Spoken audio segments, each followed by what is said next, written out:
share ko lang sa inyo itong mga master, itong trouble na to. So ang problema pala nito ay humihinto yung lifting device pagdating ng last layer. Kumbaga ito ay 10 layer tong program nito. So pagdating ng 10 layer, humihinto yung lifting device at nag-alarm siya ng anomaly aris pallet zone load. Yung nag-check ako sa mga sensor dito banda sa may baba na to mga master, ay ito ang nakikita kong problema, itong pallet stopper na to. So pag nakaposisyon yung cylinder sa baba, dapat itong sensor na to ay nagbibigay dapat to ng feedback signal na papasok sa PLC.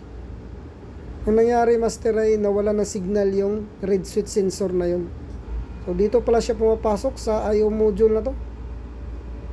So walang signal yung number 2 na to. Ito yung signal niya, dapat itong number 2 na to mga master. So hindi ko siya mai-check kasi hindi makapasok yung kamay ko.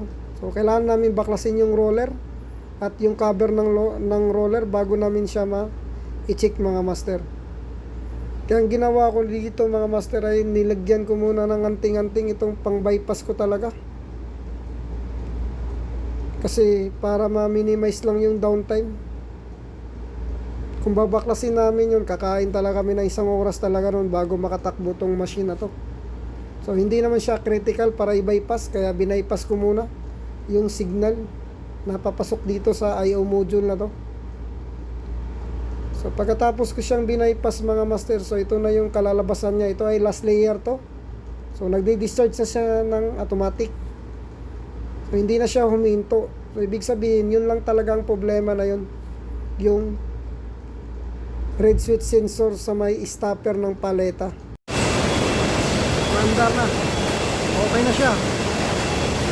So problema lang pala talaga ay safety sensor ng stopper lang pala niya mga master. So una kong ginagawa doon kung titingnan mo kasi tumitigil siya sa ibabaw. Sa last layer talaga kasi 10 layer yan Tapos doon siya tumitigil sa ibabaw talaga. Kaya kung isipin mo, may something problema sa level talaga. Either encoder may problema. So yung ginagawa ko, nagpalit ako ng encoder card. Tapos nag-check ako sa encoder sa ibabaw. Okay naman siya, nakapit siya ng maayos. So hindi siya maluwag. Kaya yun, naisipan ko na i-check lahat yung sensor sa baba, yung sa area na yun ng paleta. Yun, nakita ko na ganun talaga, na yung red switch pala na sensor pala ay nagbibigay siya ng signal kaso nawawala. So, hindi siya madudukot dahil nga may roller. So, tinanong ko yung mekaniko din kung baka sinamin yung roller kung gaano katagal. Medyo matagal talaga kasi katanggalin pa yung cover. Kaya yun, ginamitan muna natin ng anting-anting pansamantala. So hanggang mamaya baga titigil lang din naman itong makina na to. Hindi ko dire-diretso sa takbo ng pamilya na to. Kaya yun, pag wala na takbo, kaya ako na i-check yung sensor na yun kung nag-lose lang ba yun.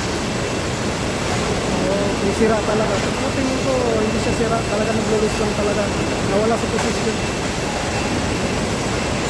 So yun lang mga master. So sana nagkaroon kayo ng idea dito sa video na to.